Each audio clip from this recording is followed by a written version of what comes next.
Hello friends, स्वागत है आप सभी का आपके अपने प्लेटफॉर्म विवेकानंद करियर पाथ पर। तो अगर आप लोग यूपी ट्रिपल एससी में लोअर पीसीएस, आरओ, एआरओ या फिर लेखपाल या बीपीओ या बीडीओ, ठीक है, या कोई भी ऐसा एग्ज़ाम जिसमें यूपी स्पेशल टॉपिक से क्वेश्चंस आते हैं, तो आप इस क्लास को देख सकते हैं, क्योंकि इस क्लास में मैंने इसी चैप्टर की ये चौथी क्लास है, मतलब इसी सीरीज की ये चौथी क्लास है।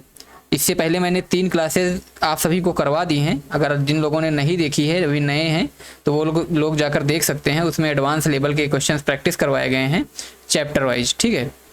इसमें मैं चैप्टर वाइज प्रैक्टिस करवा रहा हूँ। तो आज का ये अपना चैप्टर है, चौथा चैप्टर, जिसका नाम है खनिज, वन्य संपदा तथा जीव। इसमें टॉप 15 MCQ प्रैक्टिस करवाऊँगा। तो आप लोग ये मत देखिएगा कि इसमें सिर्फ लोअर पीसीएस लिखा है। ये तो मैंने लिख दिया क्योंकि एग्ज़ाम अभी ये जस्ट इसका आने वाला है 23 तारीख को, तो इसलिए मैं इस पर लिख रहा हूँ। बाकी ये इम्पॉर्टेंट हर एक एग्ज़ाम के पॉइंट ऑफ व्यू से है। आप किसी भी एग्ज़ाम की तैयारी कर रहे हैं यूपी में, तो ये हर एक एग्ज़ाम की, अभी पेट होने वाला है तो पेट में भी यूपी से क्वेश्चंस आते हैं, ठीक है। तो ये आप लोग देख सकते हैं अगर आप किसी भी ऐसे एग्ज़ाम की प्रिपरेशन कर रहे हैं। तो देखो, इसकी जो PDF है वो आप लोगों को मिल जाएगी मेरे टेलीग्राम चैनल, जिसका नाम है विवेकानंद कैरियर पाथ। और साथ ही जो लोग अभी नए हैं तो वो लोग चैनल को सब्सक्राइब कर लें और साथ ही बेल आइकन को प्रेस कर लें, जिससे आने वाली सभी वीडियो आप तक टाइम पर पहुंचती रहे। तो चलिए देरी ना करते हुए हम लोग आज का क्वेश्चन स्टार्ट करते हैं। देखो, पहला क्वेश्चन क्या है कि उत्तर प्रदेश राज्य खनिज विकास निगम की स्थापना किस वर्ष की गई थी, बताओ। तो देखो, इसकी स्थापना की गई थी 1974 में, ठीक है। उत्तर प्रदेश राज्य खनिज विकास निगम की स्थापना 1974 में की गई थी, जो कि 23 मार्च को, ठीक है। देखो यहाँ पे लिखा भी है कि 23 मार्च को इसकी स्थापना की गई थी। और साथ ही इसको जो है 2020 में भंग भी कर दिया गया है। ये भी ध्यान रखिएगा कि 2020 में इसको भंग कर दिया गया है। और इसके बारे में थोड़ा और डिटेल देख लेते हैं कि खनिजों के अन्वेषण और वैज्ञानिक दोहन के लिए 23 मार्च 1974 को उत्तर प्रदेश में राज्य खनिज विकास निगम की स्थापना की गई। और अगर पहली खनिज नीति की बात करें तो ये दिसंबर 1998 में आई थी, ठीक है। दिसंबर 1998 में आई थी। ये भी इंपॉर्टेंट है, ध्यान रखिएगा इसको। अब आओ अगला क्वेश्चन देखते हैं हम लोग। इसके बारे में थोड़ा और अगर डिटेल में हम लोग देखना चाहें तो अभी आगे क्वेश्चन आएंगे, हो सकता है उसमें हम बता देंगे। अगर नहीं आएंगे तो थोड़ा लास्ट में क्लास में बता देंगे, ठीक है। तो अभी नहीं स्टार्ट करते हैं बताने के लिए उसमें। देखो क्वेश्चन क्या है, देखिए क्वेश्चन है कि उत्तर प्रदेश में तांबा यानी कॉपर मुख्य रूप से किस जिले के सोनेराई क्षेत्र में पाया जाता है। देखो, इसमें ये जरूरी नहीं कि सोनेराई क्षेत्र आपको बताए क्वेश्चन में कुछ भी आ सकता है। तो बताइए सोनेराई क्षेत्र किसमें स्थित है, ये तो और इजी हो गया बताना। तो ये है ललितपुर में। क्या है कि ललितपुर का सोनेराई क्षेत्र जो है वो तांबे के भंडार के लिए प्रसिद्ध है। ललितपुर यूपी का एकमात्र जिला है जहां तांबा और यूरेनियम दोनों पाए जाते हैं। इस बात का ध्यान रखिएगा कि अगर हम लोग देखें कि तांबा और यूरेनियम दोनों कहाँ पाए जाते हैं, तो ये पाए जाते हैं ललितपुर में। आओ अगला क्वेश्चन देखते हैं। क्वेश्चन है क्वेश्चन नंबर 3।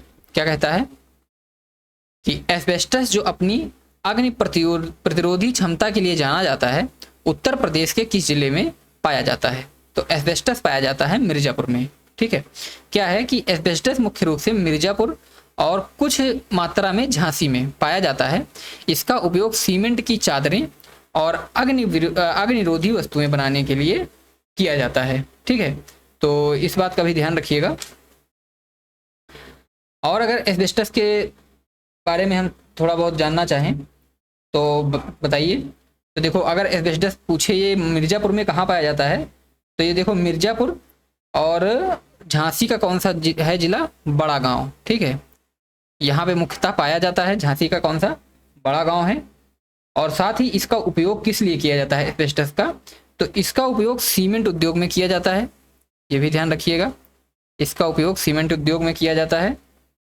और साथ ही विद्युत उपकरणों के निर्माण में, ठीक, विद्युत उपकरणों के निर्माण में किया जाता है, ध्यान रखिएगा। और इसका देखो ये तो इसमें पहले से लिखा है कि ये ताप सहन करने के लिए है, यानी अग्नि प्रतिरोधी होता है। तो इतना इसके बारे में हम लोग एक्स्ट्रा फैक्ट भी जान लेंगे। आओ अगला क्वेश्चन देखते हैं। क्वेश्चन क्या है? नॉन प्लास्टिक फायर क्ले का उत्पादन उत्तर प्रदेश के बांसी और मकरी खोह क्षेत्र में होता है। यह क्षेत्र किस जिले में है? बताओ। तो देखो ये है मिर्जापुर में, ठीक है। क्या है कि बांसी क्षेत्र मिर्जापुर में स्थित है।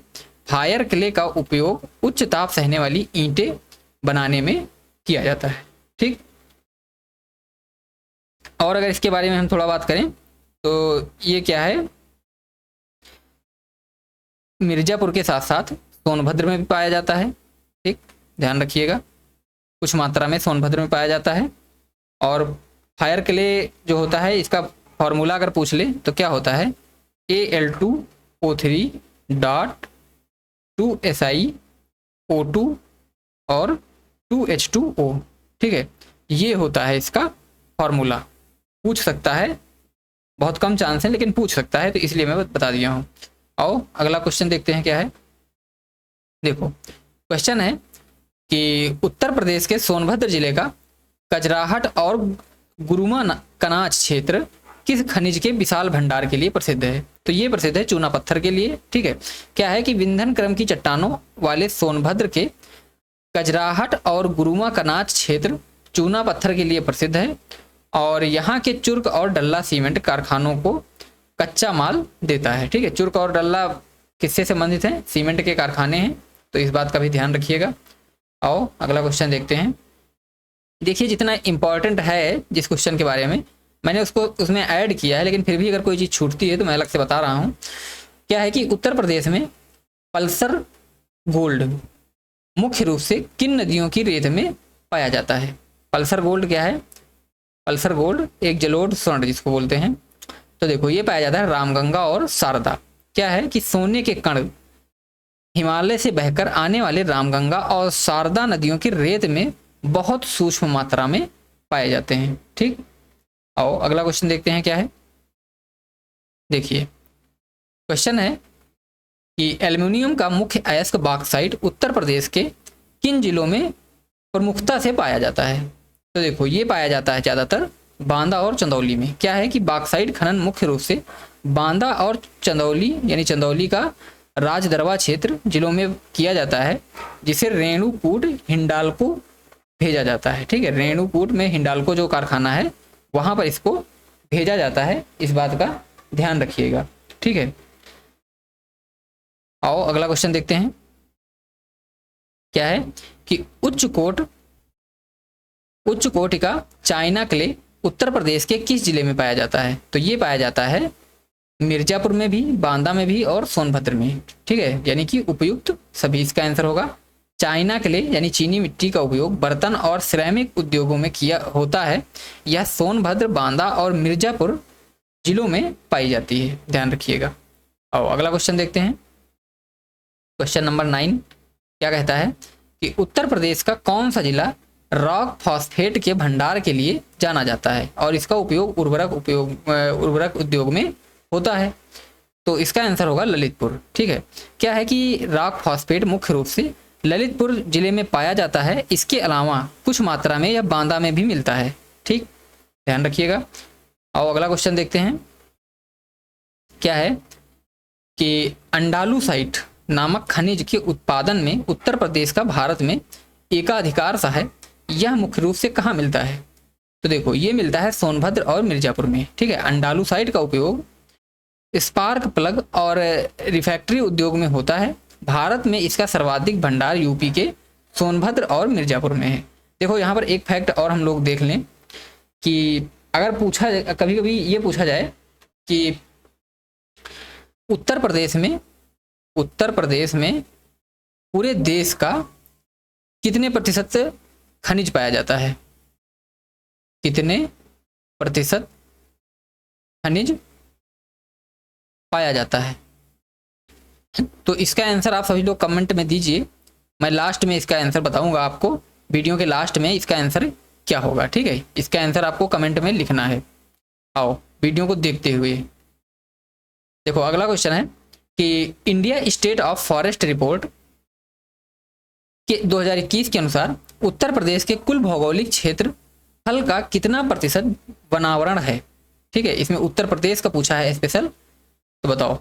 तो ये है 6.15%। ठीक है, 6.15% क्या है कि India state of forest report के अनुसार 2021 के अनुसार यूपी के कुल 14,817.89 वर्ग किलोमीटर है, जो राज्य के कुल भौगोलिक क्षेत्रफल का 6.15% है।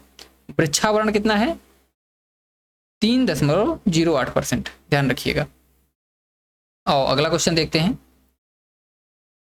क्वेश्चन है कि ISFR 2021 के अनुसार, मतलब उसी रिपोर्ट के अनुसार, उत्तर प्रदेश का कौन सा जिला क्षेत्रफल और प्रतिशत दोनों दृष्टियों से सर्वाधिक वनावरण वाला जिला है। तो ये हो जाएगा सोनभद्र। ठीक है, क्या है कि सोनभद्र में राज्य का सर्वाधिक वनावरण यानी कितना 35.29% है। इसके बाद इसका स्थान है चंदौली और पीलीभीत का स्थान आता है। तो ये इससे रिलेटेड इंपॉर्टेंट है। ठीक है, ध्यान रखिएगा। अगर हम लोग वन रिपोर्ट की बात करें, देखें 2023 की जो उत्तर प्रदेश की वन रिपोर्ट आई है, 2023 की जो वन रिपोर्ट है उसको हम लोग थोड़ा यहाँ पर थोड़ा थोड़ा देख लेते हैं। ठीक है, क्या है कि अगर हम लोग बात करें अति सघन क्षेत्र, अति सघन वन, ठीक है, पहले हम लोग देखेंगे अति सघन वन उत्तर प्रदेश में। क्या है कि अति सघन वन कितने का क्षेत्रफल कितना है? तो ये है 2688.73। ठीक है, अगर परसेंट देखें तो ये है 1.12%। और अगर बात करें मध्यम सघन की, ठीक है, अति सघन मध्यम सघन दो इंपॉर्टेंट हैं, तो ध्यान रखिएगा। मध्यम सघन वन तो ये हैं 4004.41। ठीक है, ये कितना परसेंट बनेगा? 1.1666%। तो ये भी ध्यान रखिएगा। और साथ ही इसमें कई चीज़ें हैं, तो मैं धीरे धीरे करवाऊंगा अभी। जैसे इसमें झाड़ियाँ भी हैं। ठीक है, झाड़ियों का परसेंट पूछा जा सकता है और पूछा जा सकता है वृक्षावरण कितना है। तो वृक्षावरण आपको बता दूं, तो वृक्षावरण अभी मैंने पीछे बताया भी है, कितना था? 3.72%। ठीक है, कितना था? 3.72%। कितना क्या था? वृक्षावरण था। और कुल वनावरण अगर पूछा जाए तो ये था 6.24%। ठीक है, 6.24%। इससे पहले जो 2021 वाली में था उसमें क्या बताया हुआ है देख लो, एक सेकेंड देख लेते हैं। देखो 2021 में था तो इसमें क्या दिखाया था? 2021 वाले में था 6.15% टोटल वनावरण। ठीक है, टोटल वनावरण था 6.15%। लेकिन जो 2023 की रिपोर्ट है, ध्यान रखिएगा, 2023 की जो रिपोर्ट है इसमें क्या है? तो इसमें है 6.24%, बढ़ा है कि इसका मतलब। और जो वृक्षावरण है इसमें पहले था 3.08%। ठीक है, और अब वृक्षावरण कितना हो गया है? ये 2021 का डाटा था और ये 2023 का है, मैं आप बता देता हूँ। तो क्या है कि इसमें अब हो गया है 3.72%। ध्यान रखिएगा। तो ये दोनों अपडेटेड हैं, इसमें पुरानी रिपोर्ट के अनुसार दिया है 2021 के, लेकिन ये दोनों 2023 का डाटा है। और अगला क्वेश्चन देखते हैं क्या था। देखो 2021 के अनुसार है तो इसको जानने की ज़्यादा ज़रूरत नहीं, क्योंकि अब इसमें ये नहीं पूछेगा, तो ये कोई बात नहीं है, बस देख लीजिए वैसे। अगला क्वेश्चन और देखते हैं क्या है। देखिए क्वेश्चन है कि उत्तर प्रदेश में न्यूनतम वनावरण प्रतिशत वाला जिला कौन सा है? बताओ, जहां पर सबसे कम वन है तो न्यूनतम प्रतिशत वनावरण वाला जिला कौन सा है?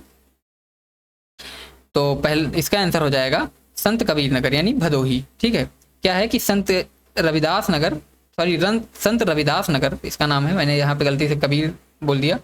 तो संत रविदास नगर भदोही में वनावरण सबसे कम यानी लगभग 0.3% है। ठीक है, मैं अभी इसका देख लेता हूँ। 2023 का भी डाटा के अनुसार यही है कि कुछ और है।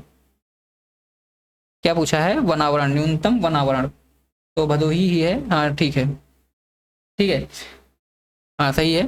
कितना है? 0.37%। इसके बाद मैनपुरी और देवरिया का स्थान आता है।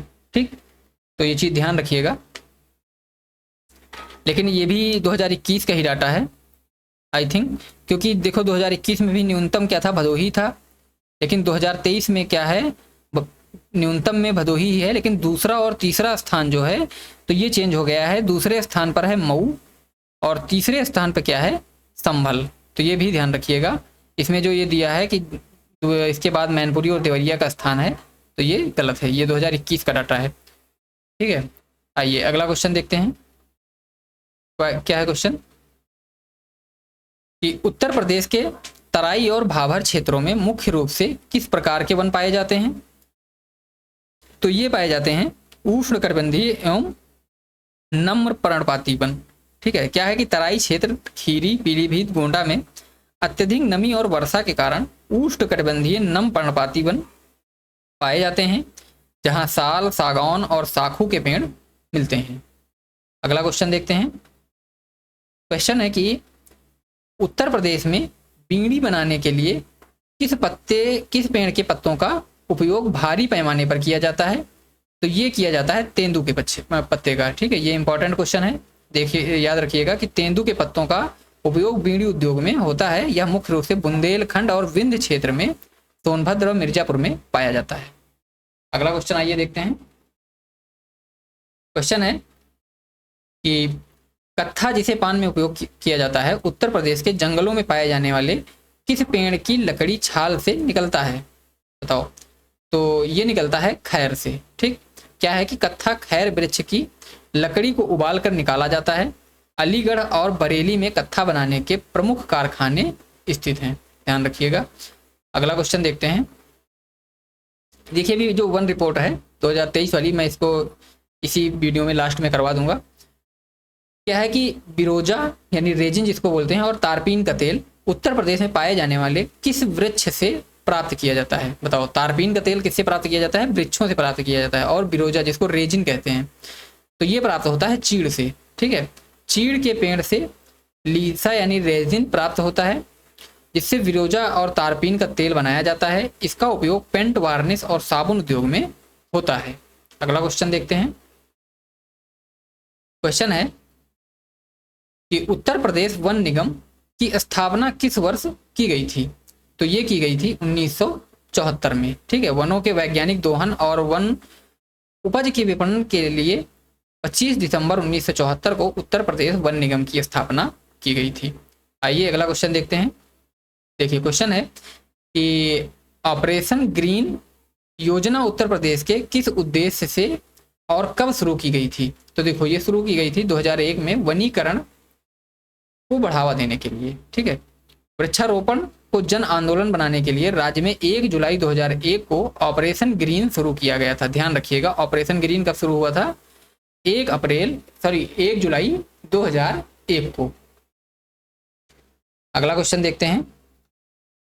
क्वेश्चन है कि सामाजिक वानिकी योजना उत्तर प्रदेश में किस वर्ष शुरू की गई थी, जिसके तहत बबूल और यूकेलिप्टस जैसे पेड़ लगाए गए थे? तो ये हो जाएगा 1979-80। विश्व बैंक की सहायता से 1979-80 में शुरू की गई इस योजना का उद्देश्य बेकार पड़ी सार्वजनिक जमीन, सड़क और रेल पटरियों के किनारे पर पेड़ लगाना था। ठीक है, क्या था कि ये शुरू की गई थी 1979-80 में। मतलब जो आप लोग अभी देख रहे हैं कि पेड़ों रोड के किनारे पेड़ और लगे होते हैं, तो ये 1979-80 में शुरू की गई थी। एक योजना थी केंद्र सरकार की जिसका नाम था ग्रीन मफलर योजना। ठीक है, ग्रीन मफलर योजना। ठीक है, उसी के तहत ये भी शुरू की गई थी, ध्यान रखिएगा। तो आओ अगला क्वेश्चन देखते हैं। क्या है कि उत्तर प्रदेश का पहला वन्य जीव विहार कौन सा है जिसे 1957 में स्थापित किया गया था? तो ये है चंद्रप्रभा। सबको पता होगा, चंदौली जिले में स्थित चंद्रप्रभा वन्यजीव विहार यूपी का पहला वन्यजीव अभ्यारण्य है, जहां मूल रूप से एशियाई शेरों का संरक्षण किया गया था। आओ अगला क्वेश्चन देखते हैं। क्वेश्चन है कि क्षेत्रफल की दृष्टि से उत्तर प्रदेश का सबसे बड़ा वन्यजीव विहार कौन सा है? तो ये है हस्तिनापुर वन्यजीव विहार। क्या है कि हस्तिनापुर वन्यजीव विहार 2073 वर्ग किलोमीटर राज्य का सबसे बड़ा अभ्यारण्य है। ठीक है, हस्तिनापुर वन्यजीव अभ्यारण्य क्या है? राज्य का सबसे बड़ा वन्यजीव अभ्यारण्य है, जो मेरठ, मुजफ्फरनगर, बिजनौर और अमरोहा जिलों में फैला है और यह बारहसिंगा के लिए प्रसिद्ध है। ध्यान रखिएगा। अगला क्वेश्चन देखते हैं क्या है। देखो, क्वेश्चन है कि क्षेत्रफल की दृष्टि से उत्तर प्रदेश का सबसे छोटा वन्यजीव विहार कौन सा है? सबसे छोटा, तो सबसे छोटा है महावीर वन्यजीव विहार। ठीक है, क्या है कि ललितपुर जिले में स्थित महावीर वन्यजीव विहार मात्र 5.4 वर्ग किलोमीटर राज्य का सबसे छोटा वन्यजीव अभ्यारण्य है। ठीक, अगला क्वेश्चन देखते हैं। क्वेश्चन है कि उत्तर प्रदेश का पहला पक्षी विहार 1984 में कहाँ स्थापित किया गया था?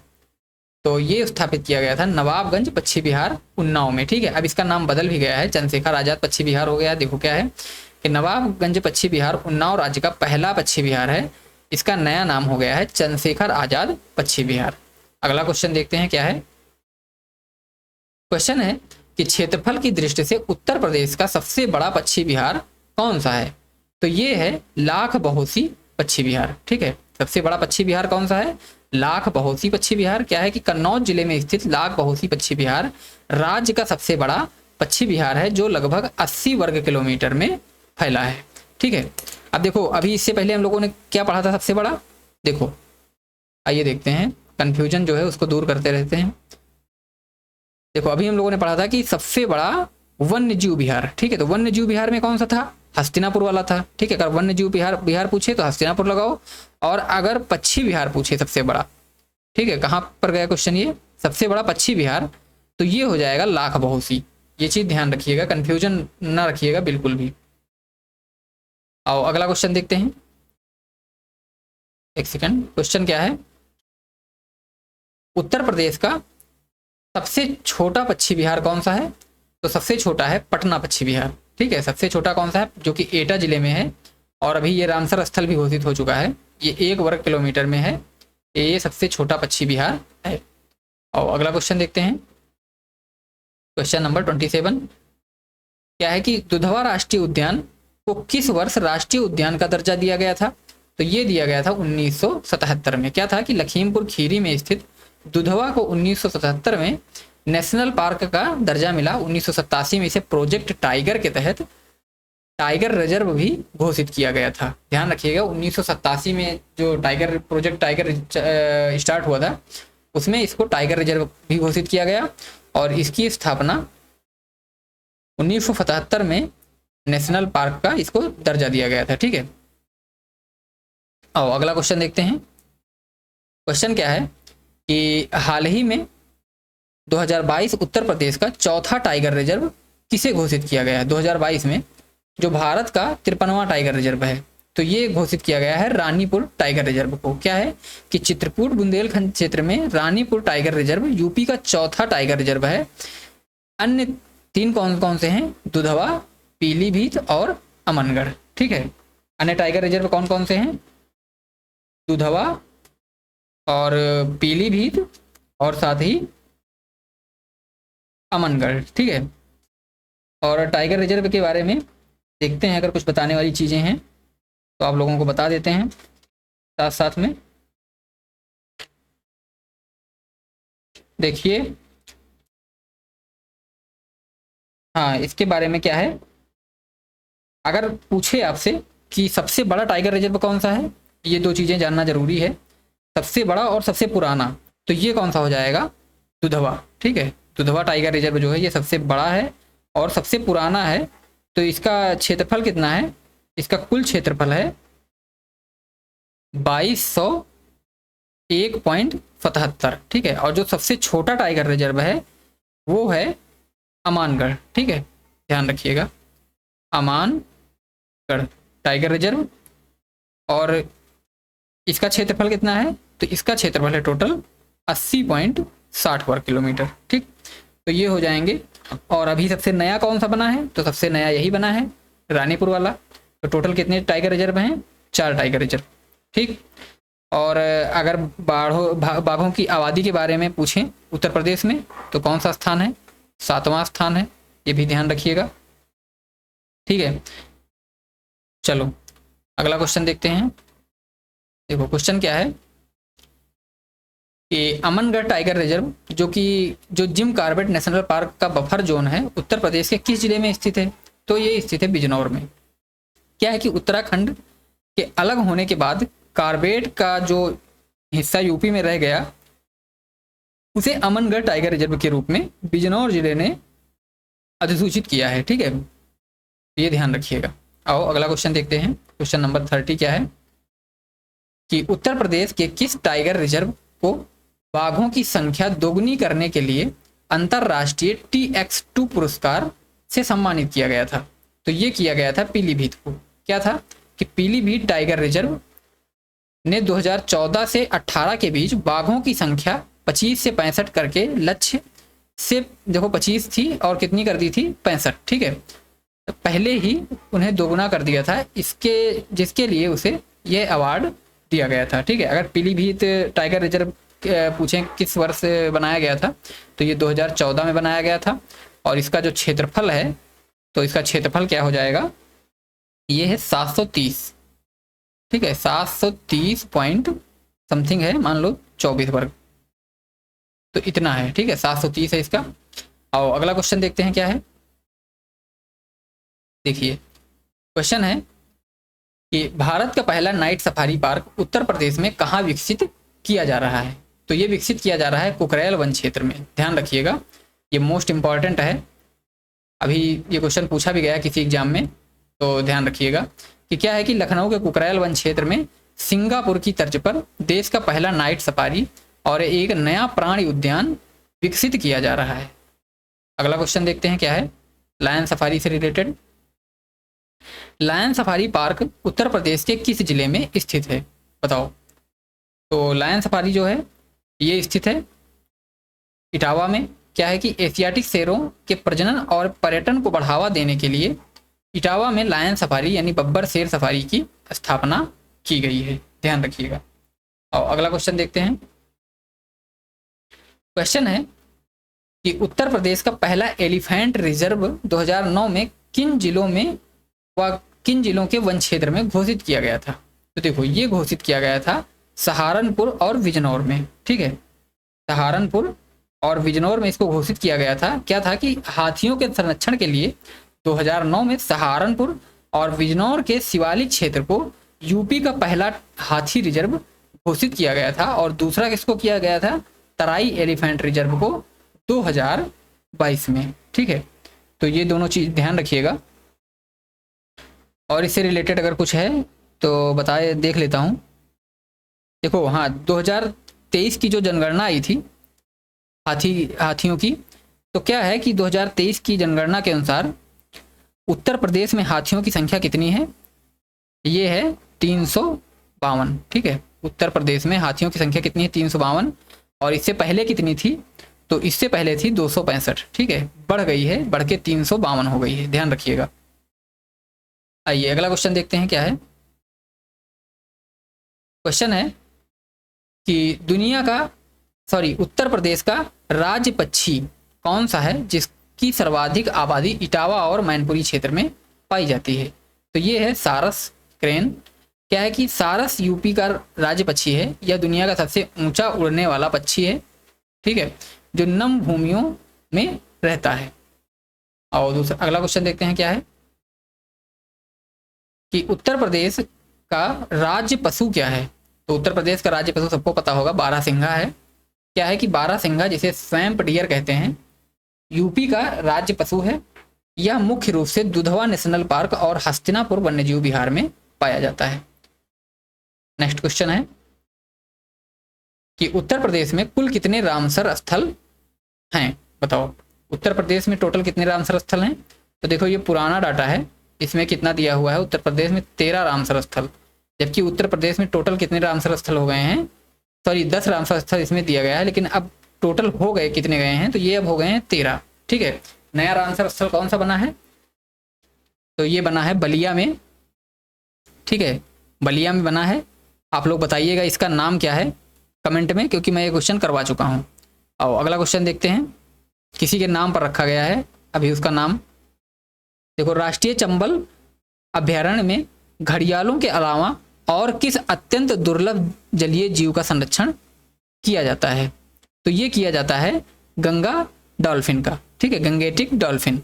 क्या है कि इटावा आगरा क्षेत्र का राष्ट्रीय चंबल अभ्यारण्य घड़ियालों और भारत के राष्ट्रीय जलीय जीव डॉल्फिन के लिए एक प्रमुख संरक्षित क्षेत्र है। ठीक,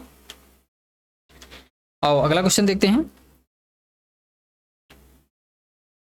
क्या है कि कैमूर वन्यजीव विहार उत्तर प्रदेश के किन जिलों में फैला हुआ है? तो ये फैला हुआ है मिर्जापुर और सोनभद्र में। क्या है कि विंध्य पर्वत श्रृंखला में स्थित कैमूर वन्यजीव अभ्यारण्य मिर्जापुर सोनभद्र में स्थित है। यहाँ काले हिरण और भालू पाए जाते हैं, ये ध्यान रखिएगा।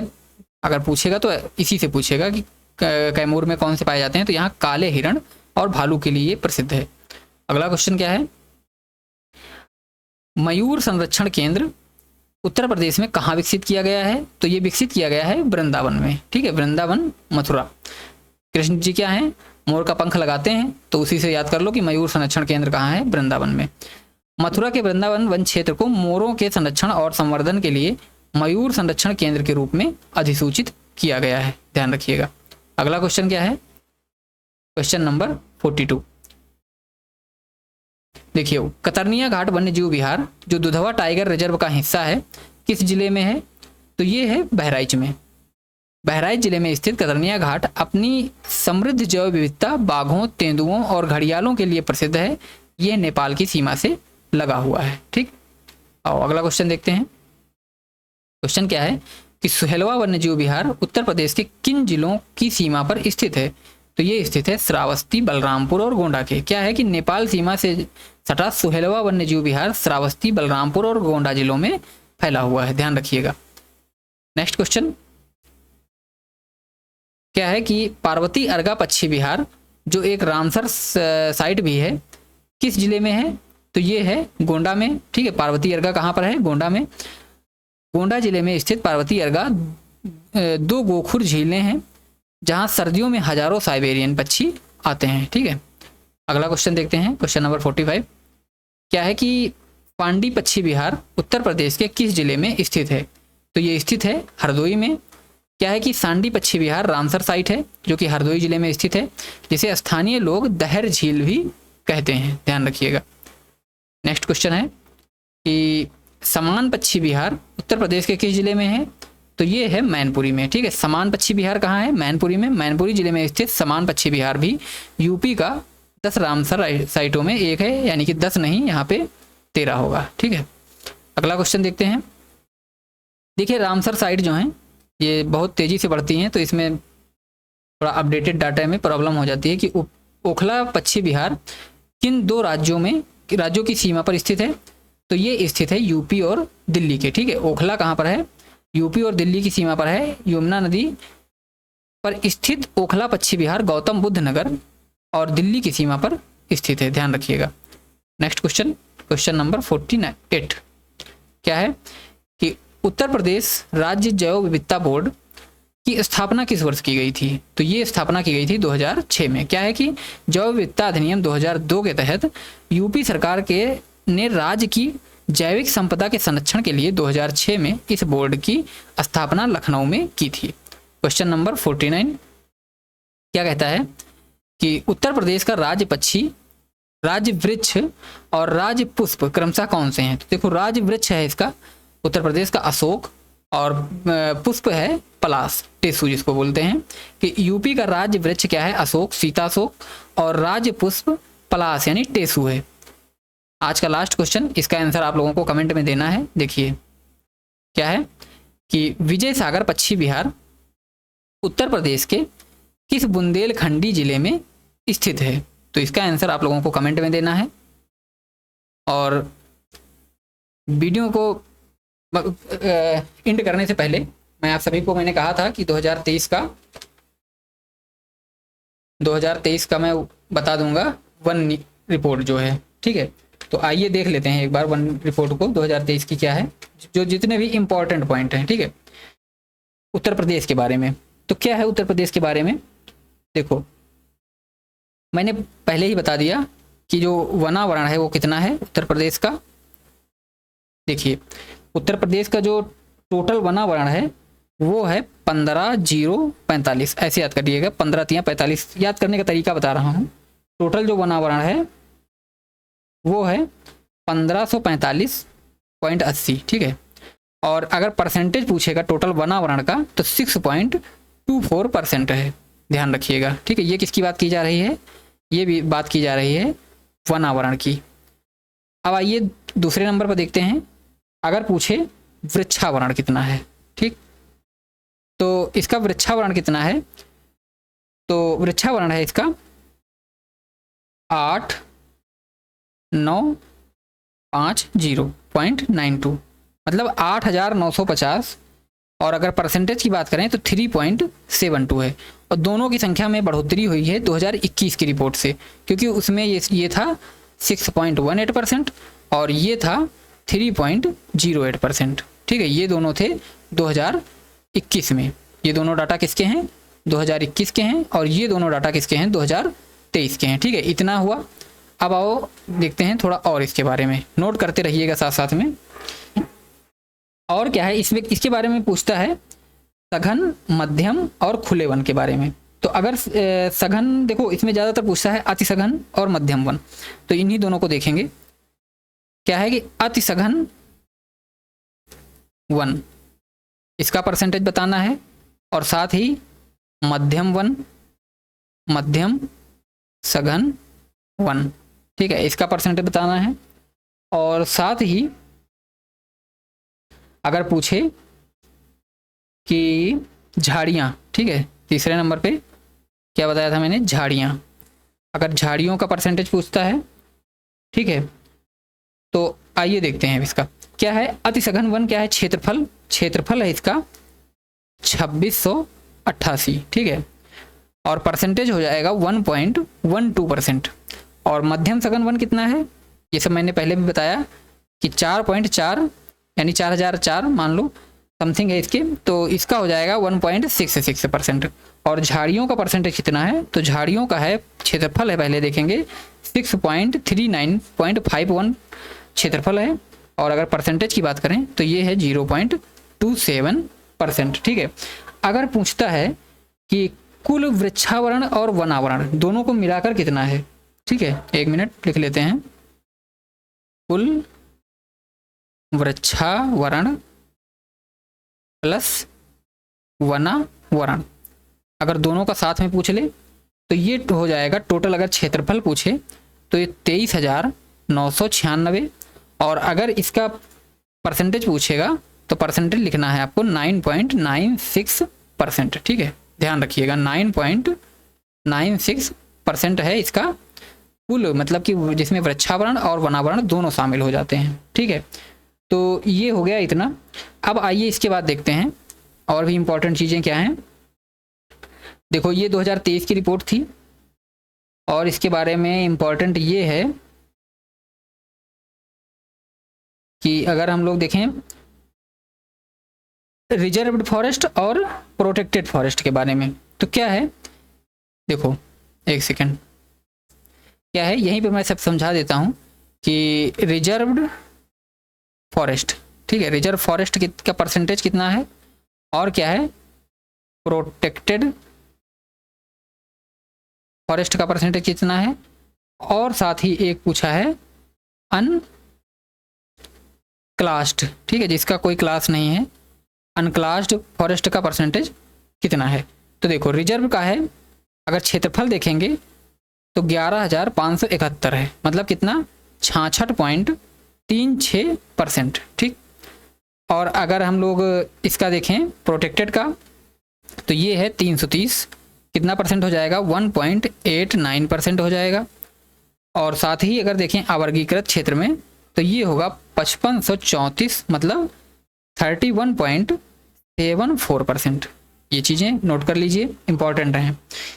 और हम लोग आइए आगे देखते हैं फिर से कि उत्तर प्रदेश में वन आग प्रवणता की दृष्टि से कितना है परसेंटेज, ठीक है। देख एक मिनट इसको मिटा देते हैं पहले। क्या है वन आग प्रवणता, वन आग प्रवणता पूछता है, ये सारे क्वेश्चन पूछता है, तो मैं इसलिए बताया दे रहा हूँ कि वन आग प्रवणता के बारे में अगर पूछे तो ये है 37.42%, ठीक है, क्या था 37.42%, जिसमें अगर पूछे अत्यधिक, ठीक है, इसमें कई श्रेणियां भी हैं, जैसे पहला है मध्यम आग प्रवण, दूसरा है अधिक आग प्रवण, फिर तीसरा है बहुत अधिक आग प्रवण, और चौथा है अत्यधिक आग प्रवण, ठीक है। तो देखो ये सारे क्लास हम लोग देख लेते हैं। मध्यम क्या है, मध्यम आग प्रवण। तो अगर मध्यम आग प्रवण के लिए पूछेगा तो इसका परसेंटेज ही देख लीजिए, बस यही पूछेगा, ज़्यादा से ज़्यादा इसमें क्षेत्रफल नहीं पूछेगा, 13.24%, ठीक है। और अगर अधिक वाला पूछे, ठीक है, अधिक वाला पूछे तो इसको लिखिएगा 15.87%, ठीक, 15.87% अधिक वाला है। और अगर पूछे बहुत अधिक वाला, मतलब बहुत अधिक आग प्रवण, मतलब क्या है कि जहाँ पे आग प्रवण का मतलब आग लगने के चांसेस, ठीक है, बहुत अधिक कितना है 7.63%।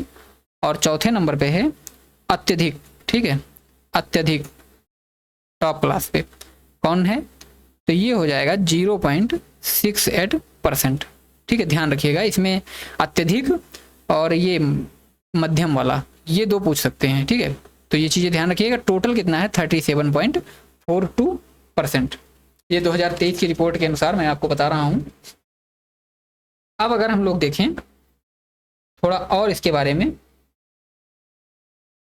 पहले इसको मिटा देते हैं।